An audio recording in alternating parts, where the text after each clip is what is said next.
And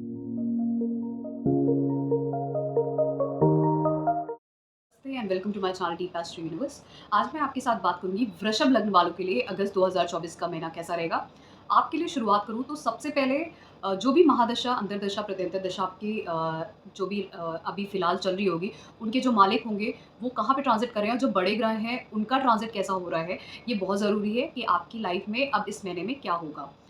बहुत बड़े transit हो रहे हैं, बहुत ज़्यादा बदलाव हो रहे हैं। बृहस्पति देव का बदलाव हुआ, वृषभ राशि में ट्रांज़िट किया, रोहिणी नक्षत्र में चले जाएँगे अगस्त महीने में और कहीं न कहीं फिर शनि देव वक्री हो गए 30 जून को। वहीं राहु देव 7 जुलाई को शनि देव के नक्षत्र उत्तरा भाद्रपद नक्षत्र में चले गए हैं। तो कहीं न कहीं एक इंटर रिलेशन बना है, अगर हम इस पे गौर करें, क्योंकि राहु देव बृहस्पति देव की राशि में है और राहु देव शनि देव के नक्षत्र में जाएँगे। शनि देव पूर्वा भाद्रपद नक्षत्र बृहस्पति देव का नक्षत्र है और वहीं पे शुक्र देव भी जुड़ जाएंगे, क्योंकि राहु देव शुक्र देव की उच्च राशि में है और बृहस्पति देव शुक्र की ही राशि में है। तो ये 3 ग्रह के साथ एक और ग्रह जोड़ दीजिए, 4 ग्रहों का आपस में कनेक्शन बन गया। 3 का तो बहुत ही स्ट्रॉन्ग कनेक्शन बना है, शनिदेव, राहु देव और बृहस्पति देव, और बीच में शुक्र देव का भी, 4 ग्रहों का आपस में बहुत स्ट्रॉन्ग कनेक्शन बना है। तो आपको कैसे देखना है अगस्त में क्या हो सकता है? बहुत सारे लोगों के लिए उसी तरीके से चीज़ें होंगी। अगस्त में वृषभ वालों के लिए अगर आप नोटिस करेंगे तो शनि देव आपके 10वें भाव में चल रहे हैं, राहु देव 11वें भाव में, जो बहुत अच्छे हैं, बहुत अच्छा दोनों रिजल्ट देंगे। अगर आपकी भी कुंडली में शनिदेव वक्री हैं तो ये समय आपके लिए अच्छा होगा, ठीक है? करियर को लेके, और फिर उससे जो आपको लाभ मिलने हैं वो राहु देव देंगे। फिर वही बृहस्पति देव आपके पहले भाव में है, तो कहीं न कहीं, और वो भी वृषभ राशि में जो दूसरे भाव की राशि है कालपुरुष कुंडली में, तो आपको धन से जुड़े हुए लाभ, परिवार में जो भी चीज़ें होती हैं, आपके परिवार बढ़ना या परिवार में कोई नया सदस्य आना, इस तरीके की चीज़ें बहुत ज़्यादा होंगी आपकी लाइफ में इस समय में, और अच्छे-अच्छे बदलाव आप देखेंगे। खासकर तो ये 3 घरों से जुड़ी हुई चीज़ें आपकी लाइफ में होंगी। एक 10वां भाव, 11वें भाव और पहले भाव से जुड़ी हुई, और जहाँ-जहाँ पे शुक्र ट्रांज़िट कर रहे हैं उसको भी आपको कंसिडर करना पड़ेगा। अब पहले बात करते हैं आपके लग्न स्वामी की, शुक्रदेव की। शुक्रदेव 31 जुलाई को सिंह राशि में चले जाएँगे आपके चौथे भाव में, जो बहुत अच्छा ट्रांज़िट है, क्योंकि शुक्रदेव आपके पहले और छठे भाव के मालिक हैं। छठे भाव के मालिक होने की वजह से हो सकता है आपकी माता को कोई कष्ट हो सकता है, कोई बीमारी, कोई परिवार में कोई मतभेद, लड़ाई-झगड़ा हो सकता है। लेकिन ये, क्योंकि शुक्रदेव सौम्य राशि है, आपका ध्यान पूरा-पूरा अपने परिवार की चीज़ों पे, घर खरीदने पे, वाहन खरीदने पे, इन सब चीज़ों पे होगा और माहौल काफ़ी अच्छा होगा। आप रिनोवेशन कर सकते हैं अपने घर की साज-सज्जा के लिए, और खासकर आप कुछ नया कार्य भी शुरू कर सकते हैं, अपने घर से जुड़कर कोई नया कार्य भी शुरू कर सकते हैं, उसमें आपको लाभ हो सकता है, इस तरीके की चीज़ें बनती हैं। तो ट्रेडिंग कर सकते हैं, ये भी समय है, बस थोड़ा-सा मतभेद हो सकता है, खासकर मतभेद से ज़्यादा किसी को इस समय में कोई बीमारी हो सकती है, जो कहीं न कहीं आपकी माता से जुड़ी हुई होगी, कि माता को कुछ इस समय कष्ट हो सकता है, हेल्थ इश्यूज़ हो सकते हैं, इसका ध्यान रखने की ज़रूरत रहेगी। फिर यही शुक्रदेव जब 25 अगस्त को कन्या राशि में चले जाएँगे, जब आपके पंचम भाव में, तो वहाँ पे वो नीच हो जाएँगे। तो शुक्रदेव जब नीच होंगे, वो भी पंचम भाव में, और पंचम भाव में जब वो नीच होंगे तो उनका प्रभाव उतना नहीं होगा, क्योंकि भले ही वो नीच हो रहे हैं लेकिन वो पंचम भाव में और वो पहले भाव के मालिक हैं। तो ये लक्ष्मी नारायण योग बनता है। अब इसमें क्या होगा कि नीच ज़रूर हो रहे हैं, वहाँ पर शुक्रदेव हो सकता है आपके रिलेशनशिप में प्रॉब्लम कर सकते हैं, खासकर आपके करियर में बदलाव कर सकते हैं, डेली रूटीन लाइफ में बहुत सारे बदलाव कर सकते हैं, लेकिन वहाँ से आपको पंचम भाव से लाभ भी दिला सकते हैं, धन भी दिला सकते हैं। अगर आप कुछ आपको कोई नॉलेज है किसी चीज़ की, अगर आपके पास कोई क्रिएटिव स्किल्स है, वहाँ पर आपको आपका नाम बढ़ सकता है, आपको फेम मिल सकती है। आप अगर एजुकेशन में हैं, कहीं न कहीं आप अपनी बैचलर्स एजुकेशन में, बेसिक एजुकेशन में, वहाँ पे कुछ आप अच्छा कर सकते हैं। आपके रिलेशनशिप में आप कुछ अच्छा कर सकते हैं। आप इस टाइम पे बहुत इमोशनल होंगे। ऑकल्ट साइंस में इस समय आप बहुत अच्छा कर सकते हैं। रिलेशनशिप में आपका ध्यान रिलेशनशिप में भी जा सकता है। ये सारी चीज़ें इस समय में होंगी। लेकिन कार्य क्षेत्र में, डेली रूटीन लाइफ में आपके बदलाव ज़रूर होगा। तो इसके लिए आपको इस पे ध्यान देने की ज़रूरत रहेगी। तो कहीं न कहीं जब शुक्रदेव नीच हो रहे हैं, वो भी पंचम भाव में, तो लक्ष्मी नारायण योग भी बनता है यहाँ पर। तो इसलिए इसका प्रभाव थोड़ा कम हो जाता है, और जो लोग ट्रेडिंग करते हैं, share market trading, product selling, चाहे वो प्रोडक्ट सेलिंग, सॉफ्टवेयर इंजीनियर है, डिज़ाइनर है, उन सब में भी प्रोडक्ट डिज़ाइनिंग होती है, प्रोडक्ट सेलिंग होती है। तो ये समय आपके लिए भी अच्छा है। तो वहाँ पर खासकर जो क्रिएटिव फील्ड में है, जो लोग मीडिया में हैं, उनके लिए नेम फेम के लिए पंचम भाव सबसे अच्छा होता है। बच्चों के लिए आपके लिए बहुत समय अच्छा है। फिर इसी तरीके से अब बात करते हैं शनिदेव की। शनिदेव वक्री हो रहे हैं 30 जून को, और वो आपके 10वें भाव में। आपकी भी कुंडली में अगर शनिदेव वक्री है तो ये समय आपके लिए बहुत अच्छा होगा। खासकर आप करियर में कुछ अच्छा करेंगे इस समय में। करियर में हो सकता है बड़े बदलाव हों और आपकी कहीं न कहीं स्टेटस बढ़े, आपके कार्य क्षेत्र में कहीं न कहीं तरक्की हो। उसके साथ-साथ आप ये देखेंगे कि वहाँ से आपकी पोज़ीशन बढ़ रही है, आपका स्टेटस बढ़ रहा है। क्यों मैं ये कह रही हूँ पोज़ीशन और स्टेटस बढ़ रहा है? क्योंकि शनि देव पूर्व भाद्रपद नक्षत्र में होंगे जो बृहस्पति का नक्षत्र है। बृहस्पति एक तो अष्टम भाव के मालिक हैं, अचानक से बहुत सारे बदलाव करेंगे और खासकर 11वें भाव के लाभ के भी मालिक हैं, डिज़ायर फुलफिलमेंट के, और वो अभी फ़िलहाल पहले भाव में है। तो वो आपसे जुड़े हुए बहुत सारे बदलाव देंगे कार्य क्षेत्र में। कार्य क्षेत्र में कुछ ऐसी चीज़ें होंगी जो अचानक से बदलाव देंगी और लाभ देंगी, वो आपसे जुड़ के होगी, आपके पास ही आएगा।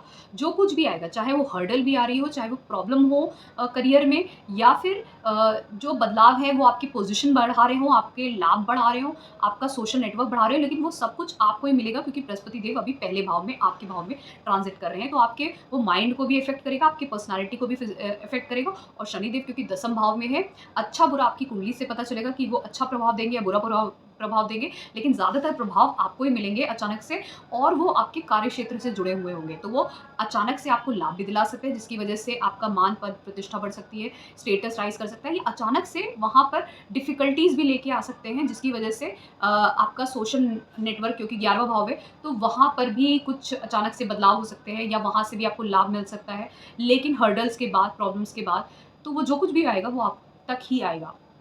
फिर यही चीज़ राहु देव की अगर बात करें, तो राहु देव भी आपके 11वें भाव में हैं और वो शनि देव के नक्षत्र में रहेंगे और बृहस्पति देव की राशि में है।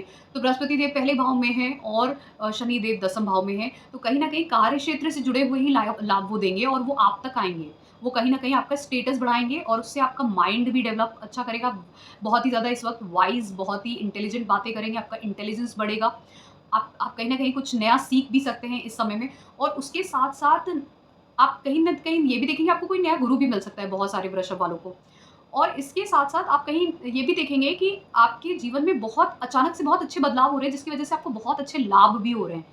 तो ये काफ़ी अच्छी चीज़ें हैं और इन्हीं से ही इंटर रिलेटेड चीज़ें अगर मैं ध्यान दूँ, तो बृहस्पति देव की दृष्टि पंचम भाव पे जहाँ पे केतु देव हैं, केतु देव अभी तक आपके जो भी आपका इंटेलिजेंस था, क्रिएटिविटी था, उसको कहीं न कहीं डिस्टर्ब कर रहे थे। कहीं न कहीं वहाँ पर आपका ध्यान इसलिए डिस्टर्ब हो रहा था क्योंकि राहु देव जब 11वें भाव में बैठते हैं तो आपके डिज़ायर्स बहुत ज़्यादा बढ़ने लग जाते हैं। तो वो जो डिस्टर्बेंस था उसकी वजह से आप उतना अपने पढ़ाई में ध्यान ना दे पाना, अपने क्रिएटिव स्किल्स पे ध्यान नहीं, रिलेशनशिप पे ध्यान नहीं दे पाना, बच्चों पे ध्यान नहीं दे पाना, ये सारी चीज़ें हो रही थी। तो अभी जब बृहस्पति देव की दृष्टि वहाँ पे जाने लगी तो वो सारे कार्य अब आप इस समय में सही ढंग से कर पाएँगे। और सप्तम दृष्टि सप्तम भाव में, तो अगर आपका विवाह हो रखा है, आप पार्टनरशिप में हैं, आपकी शादी भी हो रखी है, तो आपके स्पाउस के साथ बहुत अच्छा इस वक़्त रिलेशन होगा, आपके पार्टनर्स के साथ, बिज़नेस पार्टनर्स के साथ। आप हायर एजुकेशन बैचलर्स डिग्री के लिए भी जा सकते हैं, मास्टर्स, पीएचडी भी कर सकते हैं, पिलग्रिमेज भी कर सकते हैं, कुछ पूजा-पाठ भी अपने घर में करवा सकते हैं, कोई अच्छे कार्य भी हो सकते हैं, शादी भी हो सकती है। ये सारी चीज़ें क्योंकि बृहस्पति देव पहले भाव में ट्रांज़िट कर रहे हैं और कुछ नया सीख सकते हैं, एजुकेशन लेने का टाइम है, गुरु मिलने का समय है। फिर इसी तरीके से बात करते हैं हम मंगल देव की। मंगल देव आपके 12वें भाव के मालिक हैं और आपके सप्तम भाव के। तो मंगल देव जब पहले आपके वृषभ राशि में रहेंगे तो उनके नक्षत्र परिवर्तन बहुत सारे होंगे। रोहिणी नक्षत्र में भी जाएँगे, मृगशिरा नक्षत्र में भी जाएँगे, तो ये आपके पहले भाव में होंगे। बृहस्पति देव के साथ इनकी युति भी होगी एक समय तक के लिए। तो ये 12वें घर का स्वामी है और सप्तम भाव का। तो हो सकता है अभी इस समय अगर आप शादीशुदा हैं तो आपके जो स्पाउस हैं वो इस समय आपको डोमिनेट कर सकते हैं और आपको उन्हीं के हिसाब से बहुत सारे कार्य करने पड़ सकते हैं। हो सकता है आपको साथ में ट्रैवल करना पड़ रहा हो इस समय में, और आपके स्पाउस के अकॉर्डिंग ही आपको इस समय सब कुछ अपनी लाइफ में करना पड़ रहा हो। उन्हीं के हिसाब से बहुत सारी चीज़ों को, आपके माइंड को, फिज़िक को ट्रांसफ़ॉर्म करना पड़ रहा हो, क्योंकि 12वें घर के भी स्वामी हैं, तो बहुत सारे अचानक से वहाँ पे व्यय भी करवाते हैं। तो व्यय क्या होता है कि कभी-कभार आपकी एनर्जी का, आपके टाइम का, आपकी खुद की फ़िज़िकल हेल्थ का भी व्यय होता है। तो आप भी वहाँ पे ट्रैवल कर रहे हो।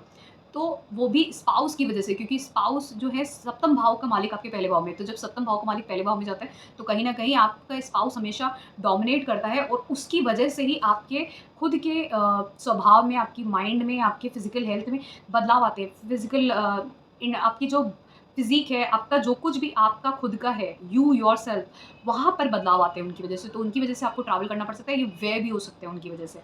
तो वो कहीं न कहीं आपके माइंड को डिस्टर्ब कर सकते हैं, लेकिन अच्छी बात ये है बृहस्पति देव के साथ युति है जो उनके मित्र हैं। तो ये समय आपका फिर भी बहुत अच्छा जाएगा। बस ध्यान देने वाली बात ये है, क्योंकि अष्टम भाव 12वें भाव के मालिक की युति हो रही है, तो अचानक से ट्रैवल के चांसेस या अचानक से कोई व्यय होना, किसी का हॉस्पिटल का खर्चा होना, ये चीज़ें भी दोनों हो सकती हैं। अब वो डिपेंड करता है कि आपकी महादशा अंतर-प्रत्यंतर किन चीज़ों की है, और ख़ासकर बिज़नेस से रिलेटेड टू भी आपके अचानक से ट्रैवल और एक्सपेंडिचर हो सकते हैं, जो आपके ऊपर तक आ सकते हैं, जो आपको खुद को करना पड़ेगा, और आपके पार्टनर्स भी, जो बिज़नेस पार्टनर्स हैं, वो भी आपको इस समय में डोमिनेट कर सकते हैं। लेकिन फिर उसके बाद ध्यान देने वाली बात ये है कि जब यही मंगल देव जब 26 अगस्त को मिथुन राशि में चले जाएँगे, तो वो कहीं न कहीं अपनी नीच राशि की तरफ प्रोग्रेस कर रहे होंगे और आपके दूसरे भाव में जाएँगे। तो इस समय में आपके व्यय बढ़ सकते हैं, ख़ासकर बिज़नेस में अगर बिज़नेस कर रहे हैं, वहाँ पे आपके व्यय बढ़ सकते हैं, थोड़ा-सा एक्सपेंडिचर हो सकता है। आपके स्पाउस की वजह से आपके व्यय बढ़ सकते हैं, थोड़ा-सा एक्सपेंडिचर हो सकता है। नहीं तो अ, अगर आपका कार्यक्षेत्र कहीं न कहीं ऐसा है जहाँ पे आप एमएनसी में हैं या कुछ फ़ॉरेन से कनेक्शन है, तो आपको वहाँ से धन आने के चांसेस भी बनते हैं। तो ये दोनों इंटर रिलेटेड है, बट आपको ये देखना होगा कि आपका मंगल किस तरीके से प्लेस्ड है आपकी कुंडली में, और साथ में कैसी दृष्टियाँ हैं, नवमांश में किस तरीके से प्लेस्ड है, तो उसी हिसाब से आपको रिजल्ट मिलेंगे। फिर बात करते हैं हम सूर्यदेव की। आप सूर्यदेव आपके चौथे भाव के मालिक हैं। चौथे भाव का मालिक पहले 15 अगस्त तक आपके कर्क राशि में, जो तीसरा भाव है, वहाँ पे ट्रांजिट करेंगे। जब भी चौथे भाव का मालिक तीसरे भाव में जब ट्रांजिट करते हैं, तो कहीं न कहीं आप घर से दूर जाने के चांसेस, अगर इनकी महादशा अंतर-प्रत्यंतर है, घर से दूर जाने के चांसेस बनते हैं। ये कहीं न कहीं घर से दूर भी ले जाता है, ट्रैवल्स भी कराता है, और साथ ही साथ, क्योंकि ये आपके चौथे घर का मालिक है, तो ये आपकी माता से भी आपको दूर करता है, आपके बहुत सारे आपके घर के कार्यों से भी आपको दूर करता है। हो सकता है आप घर पे ही हों, लेकिन आप घर की चीज़ों में ज़्यादा, कार्यों में ज़्यादा अपने आप को व्यस्त ना करें, उससे सेपरेट कर लें और आप दूसरी चीज़ों पे, मतलब अपने स्किल डेवलपमेंट पे ध्यान दें, या अपने विल पावर को बढ़ाने पे ध्यान दें, या अपनी दूसरे कम्युनिकेशंस में ध्यान दें, अपने ट्रैवल, हो सकता है डेली ट्रैवल हो रहा है, उसकी वजह से आप घर पे ध्यान नहीं दे पा रहे। ये सारी चीज़ें होती हैं इस समय में। फिर उसके बाद जब ये सूर्यदेव अपनी ही राशि 16 अगस्त को सिंह राशि में चले जाएँगे, तो ये बहुत स्ट्रॉन्ग हो जाएँगे चौथे भाव में, और सामने शनिदेव होंगे जो वक्री होंगे। तो ये कहीं न कहीं एक थोड़ा-सा एक स्ट्रगल तो देते हैं, क्योंकि दोनों ही ऑपोज़िट हैं एक-दूसरे से, और ये कहीं न कहीं एक वीक पॉइंट भी दिखाता है, क्योंकि दोनों में टग ऑफ वॉर जैसी रहती है। सूर्यदेव जब 16 अगस्त से आपकी सिंह राशि चौथे भाव में होंगे, और शनिदेव अपनी ही मूल त्रिकोण राशि में होंगे, कुंभ राशि में, दसम भाव में। तो आपका जो डेली का जो आप वर्क लाइफ़ देखोगे 1 महीने तक के लिए, जब तक कि सूर्यदेव सिंह राशि में है, कि आप घर पे भी आपका एक स्ट्रगल चल रहा है, और आपका कार्यक्षेत्र में भी एक स्ट्रगल चल रहा है। दोनों जगह एक टग ऑफ वॉर चल रही है, और आप पुश और पुल का ये खेल चलेगा, जो आपको कहीं न कहीं फ्रस्ट्रेट भी कर सकता है, क्योंकि और घर में उसकी वजह से ईगो क्लैशेज़ होना, ये चांसेस बनते हैं। लेकिन क्योंकि बहुत स्ट्रॉन्गली है, तो इस टाइम पे आपकी माता का कहीं न कहीं बहुत स्ट्रॉन्ग स्वभाव होगा। इस वक़्त वो बहुत ही इंडिपेंडेंटली आपके घर में डोमिनेट करते हुए दिखेंगे, क्योंकि ये चौथा भाव माता का है, और आपके सिंह राशि यहाँ पे आती है, और सिंह राशि आती है, और कहीं न कहीं, क्योंकि ये भी है कि हो सकता है कि इस समय में आपके कार्यक्षेत्र के को लेके आप इतना ज़्यादा व्यस्त हैं, कि हो सकता है उसकी वजह से आपके माता के साथ थोड़े-से मतभेद हो रहे हैं। लेकिन माता आपकी इस वक़्त बहुत ही ज़्यादा डोमिनेटिंग रहेंगी, और घर में भी आप कुछ, हो सकता है बहुत कुछ अपने घर में नए बदलाव देख सकते हैं, और कहीं न कहीं कुछ आपकी माता से जुड़े हुए कुछ अच्छे बदलाव हो सकते हैं, जो इस समय में आपके घर में भी बदलाव लेके आएँगे। तो ये समय खासकर आपकी माता के लिए भी अच्छा है रहेगा, और आपके करियर के भी लिए भी, लेकिन एक टग ऑफ वॉर जैसी ज़रूर रहेगी। फिर इसी तरीके से बुधदेव की बात करें, तो बुधदेव 19 जुलाई को सिंह राशि में चले जाएँगे, फिर 5 अगस्त को वक्री हो जाएँगे वहीं सिंह राशि में, और फिर वो 22 अगस्त को कर्क राशि में चले जाएँगे। तो क्योंकि वो सिंह राशि में ही रहेंगे और वक्री हो जाएँगे 5 अगस्त को, तो यहाँ पे सिंह राशि में उनकी युति भी होगी सूर्यदेव के साथ कुछ समय के लिए, फिर 22 अगस्त को वो वापस से कर्क राशि में चले जाएँगे। तो क्योंकि बुधदेव आपके दूसरे भाव और पंचम भाव के मालिक हैं, तो जब तक कि चौथे भाव में रहेंगे, तो कहीं न कहीं परिवार में ये बुधादित्य योग बनता है चौथे भाव में। तो ट्रेडिंग के लिए, रियल एस्टेट ट्रेडिंग के लिए, स्कूल की एजुकेशन के लिए बहुत अच्छा समय है।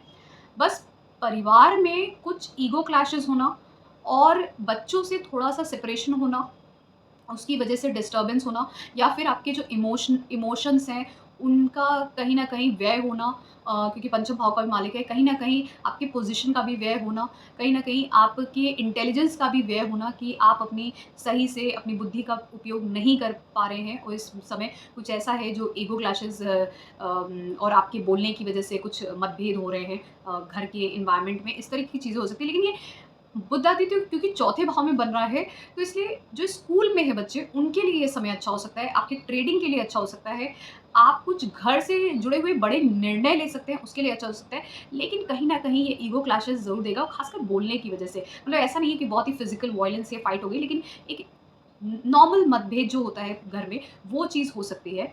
और उसके अलावा भी आप ये भी देखेंगे कि आपके बच्चों के साथ और खासकर आपके रिलेशनशिप में, जो लव रिलेशनशिप में है या आपका कोई भी रिलेशनशिप है आपके स्पाउस के साथ भी, वहाँ पर भी थोड़ा-सा इश्यू हो सकता है। ये मैं इसलिए बोल रही हूँ क्योंकि मंगल देव आपके पहले भाव में रहेंगे और उनकी चौथी दृष्टि आपके चौथे भाव में रहेगी और वहाँ पर मंगल देव कंट्रोल करते हैं अपनी चौथी दृष्टि से। तो सप्तम भाव का मालिक आपके स्पाउस का होता है, तो स्पाउस आपके घर के होम लाइफ को इस वक़्त कंट्रोल कर सकते हैं बहुत ज़्यादा। फिर यही जब बुधदेव जब कर्क राशि में 22 अगस्त को चले जाएँगे, तो वो सूर्य देव से कहीं न कहीं सेपरेट हो जाएँगे और क्योंकि वो पंचम भाव के मालिक हैं, दूसरे भाव के मालिक हैं, तो ये समय तब तो आपके लिए थोड़ा अच्छा रहेगा। पहले से थोड़ा-सा रिलीफ़ मिलेगा क्योंकि पहले भी अच्छा था, लेकिन अब ये समय ऐसा रहेगा जब क्योंकि बुधदेव चंद्रदेव की राशि में है, तो कहीं न कहीं आप हो सकता है अपने परिवार से अब कुछ जुड़ा हुआ कुछ ऐसा कार्य करें कि हो सकता है कुछ लोग हो सकता है कुछ नया बिज़नेस शुरू कर सकते हैं या अपने फैमिली बिज़नेस को बढ़ाने के लिए कुछ स्किल डेवलपमेंट कर सकते हैं, कुछ डेली ट्रैवल इन्वॉल्व हो सकता है उनके लिए। हो सकता है इस समय में कुछ लोग अपने बच्चों के साथ, अपने परिवार के साथ कहीं छोटा शॉर्ट डिस्टेंस ट्रैवल भी कर सकते हैं, घूमने-फिरने भी जा सकते हैं। तो ये सारी चीज़ें बनती हैं। बहुत सारे लोगों के बच्चे भी उनके भी डिज़ायर फुलफ़िल हो सकते हैं इस समय में। कुछ वो करना चाह रहे थे अपनी लाइफ़ में हायर एजुकेशन के लिए जाना चाह रहे थे, करियर में कुछ करना चाह रहे थे, तो उनके बच्चे इस समय में बहुत कुछ कर सकते हैं। और आपके यंगर सिबलिंग्स के लिए भी ये समय काफ़ी अच्छा रहेगा, छोटे भाई-बहनों के लिए भी। अब मैं संक्षेप में ब्रीफ में बताऊँगी आपके हेल्थ, वेल्थ, मैरिज, रिलेशनशिप और करियर के बारे में लेके। पहले बात करते हैं हेल्थ को लेके। हेल्थ को लेके ख़ासकर ये महीना मुझे अ, ठीक लग रहा है। आपकी हेल्थ को लेके ज़्यादा मुझे प्रॉब्लम नहीं दिखती है क्योंकि आपके छठे घर का मालिक जो है, जो शुक्रदेव हैं, उनका ट्रांज़िट बहुत अच्छा हो रहा है, तो इसलिए हेल्थ को लेके मुझे कोई इश्यू नहीं दिखती है। बस जब यही शुक्रदेव आपके चौथे भाव में होंगे, तो माता की हेल्थ गड़बड़ कर सकती है, लेकिन आपकी हेल्थ नहीं होगी खराब। इसके चांसेस बहुत कम दिखते हैं। फिर उसके बाद बात करते हैं वेल्थ की। अब वेल्थ को लेके मैं एक चीज़ बोलूँगी कि वेल्थ को लेके समय अच्छा है, लेकिन ख़ासकर जब मंगल देव आपके मिथुन राशि में चले जाएँगे, तब वो समय थोड़ा-सा क्रिटिकल हो सकता है 26 अगस्त से, क्योंकि आपका व्यय हो सकता है। आपके बिज़नेस में आपके स्पाउस की वजह से कुछ खर्चे हो सकते हैं। परिवार को लेके, परिवार में जुड़े हुए कुछ खर्चे हो सकते हैं। अगर आप फ़ॉरेन करेंसी में कमाते हो या एमएनसी से या आपका धन जो है एक्सपोर्ट-इम्पोर्ट से आता है, तो वहाँ पे धन बढ़ भी सकता है, लेकिन ये धन कहीं न कहीं फिर भी व्यय होगा। वो भी आपकी वाणी की वजह से या फिर आपके हो सकता है कुछ ऐसे बिज़नेस हो, ऐसे कार्यक्षेत्र में हो जहाँ पर पैसा खर्च भी करना है, पैसा आता भी है, पैसा खर्च भी होता है। तो इस तरीके की भी चीज़ें दिखती हैं यहाँ पे। तो वहाँ पे पैसा आएगा भी आपके लिए लेकिन खर्च भी होगा। इस तरीके के दोनों के चांसेस दिखते हैं और 26 अगस्त के बाद थोड़ा-सा पैसा ज़्यादा खर्च हो सकता है किसी और वजह से भी फैमिली में कोई एक्सपेंडिचर आ गया आपका हॉस्पिटलाइज़ेशन का या किसी और चीज़ का, तो उस वजह से भी किसी की शादी है या आपकी ही शादी है जिसकी वजह से आपका खर्चा हो रहा है, तो उस चीज़ पे आपको ध्यान देने की ज़रूरत पड़ेगी। फिर बात करते हैं मैरिज और रिलेशनशिप को लेके। मैरिज को लेके जो लोग अनमैरिड हैं उनके लिए बहुत अच्छा चांस है, चाहे आप लव मैरिज करना चाहते हो, चाहे आप नॉर्मल अरेंज मैरिज, ये दोनों समय आपके लिए अच्छे हैं। फिर उसके बाद कहीं न कहीं आपका कहीं न कहीं मैरिज फिक्स भी हो जाएगा और फिक्स होने के साथ-साथ मैरिज के चांसेस भी बनते हैं। इसके साथ-साथ चाइल्ड बर्थ के भी चांसेस बनते हैं। जो लोग रिलेशनशिप में जाना चाहते हैं, जो लोग किसी को प्रपोज़ करना चाहते हैं, ये समय उनके लिए भी बहुत अच्छा है। बृहस्पति देव की दृष्टि रहेगी, तो इसलिए रिलेशनशिप के लिए भी अच्छा है, मैरिज के लिए भी अच्छा है, चाइल्ड बर्थ के लिए भी अच्छा है। फिर उसके बाद बात करते हैं करियर की। करियर को लेके मैं एक चीज़ बोलूँगी क्योंकि शनिदेव वक्री हो रहे हैं। अगर आपका कहीं न कहीं कुंडली में शनिदेव आपकी कुंडली में वक्री हैं, तो ये समय आपके लिए अच्छा हो सकता है क्योंकि आपको रिज़ल्ट अच्छे, आपके डिज़ायर फुलफ़िल हो सकते हैं आपके करियर से जुड़े हुए। लेकिन अगर वक्री नहीं है तो ये चीज़ हो सकता है कि थोड़ा-सा डिले हो जाए। अब क्योंकि मैंने पहले ही बोला कि ये इंटर रिलेशन बन रहा है, राहु देव कनेक्शन बन रहा है बृहस्पति देव और शनि देव के बीच में, और बीच में आपको शुक्र देव को भी जोड़ना पड़ेगा इन ग्रहों के बीच में। तो पहले तो बृहस्पति देव फिक्स्ड है, पहले भाव में है, शनि देव दसम भाव में है, कुंभ राशि में, ये सब फिक्स्ड है, और साथ में राहु देव 11वें भाव में। ये तीनों ग्रह अपने लिए 1 साल के लिए वहीं पे फिक्स्ड हैं। उनका कोई ट्रांज़िट चेंज नहीं होगा, ट्रांसफॉर्मेशन नहीं होगा, बट नक्षत्र परिवर्तन होंगे। लेकिन अगस्त के लिए अगर प्रभाव देखें तो वो कहीं न कहीं उस जगह पे फिक्स्ड हैं और इंटर रिलेशन बना रहे हैं। और शुक्र देव का ट्रांज़िट एक आपका सिंह राशि में होगा, दूसरा कन्या राशि में होगा। तो ये जो कनेक्शन बन रहा है, ये कहीं न कहीं आपके कार्य क्षेत्र से जुड़े हुए जो भी आपके डिज़ायर फुलफ़िल होंगे, आपको लाभ मिलेंगे, सोशल नेटवर्क बढ़ेगा, वो आप तक ही आएगा। कहीं न कहीं वो आपके इंटेलिजेंस और विज़डम को भी बढ़ाएगा, वो आपके स्टेटस को भी बढ़ाएगा, और साथ-साथ आप देखेंगे उससे आपके जीवन में आप बहुत ही ज़्यादा ऑप्टिमिस्टिक होते जाएँगे उस चीज़ को लेके। क्योंकि वो चीज़ अच्छी ही होगी जो भी होगी। वो उससे आप कहीं न कहीं आपका, क्योंकि बृहस्पति देव हमेशा इंसान को ऑप्टिमिस्टिक बनाते हैं चीज़ों को लेके। तो यहाँ पर आपके जो भी बदलाव होंगे वो आपके माइंड को इफ़ेक्ट करेंगे, और उससे आपका जो भी आपका माइंड का जो भी ट्रांसफ़ॉर्मेशन हो रहा है, जो पर्सनैलिटी का ट्रांसफ़ॉर्मेशन हो रहा है, वो आपके लिए लॉन्ग टर्म आगे 12 साल के लिए, जब तक कि अगर ट्रांज़िट देखें, बृहस्पति देव का प्रोग्रेशन देखें, तो वो आगे तक के लिए पूरा आपकी लाइफ़ को अफ़ेक्ट कर सकता है, अगर आपके भी बृहस्पति देव आपकी कुंडली में वृषभ राशि में ही विराजमान है। इसी तरीके से क्योंकि शुक्र देव भी इंटर रिलेटेड हैं, तो ये चौथे भाव में, पंचम भाव में जा रहे हैं, तो इससे आप कहीं न कहीं क्या परिवार में भी एक अच्छा, आपके घर के आपका जो घर का जो भी माहौल है वो भी काफ़ी अच्छा रहेगा, होम लाइफ़ काफ़ी अच्छी रहेगी। उसके साथ-साथ आपके इमोशनल बॉन्ड भी बहुत बढ़ेंगे, पोज़ीशन भी बढ़ेगी, और आपकी क्रिएटिविटी और इंटेलिजेंस भी बढ़ेगा। तो ये एक अच्छा कनेक्शन बनता है वृषभ राशि वालों के लिए। तो करियर के हिसाब से ये समय आपके लिए बहुत अच्छा है। इसीलिए मैं ये बोलना चाहूँगी कि अगस्त का महीना मैं जितना ट्रांज़िट देख रही हूँ, वृषभ लग्न राशि वालों के लिए बहुत अच्छा है, क्योंकि काफ़ी समय से बहुत ज़्यादा परेशानियाँ थी। अब ये समय बहुत अच्छा है। इवन मेष राशि के लिए भी मैंने बोला। तो आप इसको यूटिलाइज़ कर सकते हैं। अगर कार्य क्षेत्र में कोई आप नई जॉब की तलाश में हैं, तो आप डेफ़िनिटली ट्राई करिए, आपको जॉब मिल जाएगी। धन्यवाद। Thank you so much, and please do subscribe to my channel Deepa universe.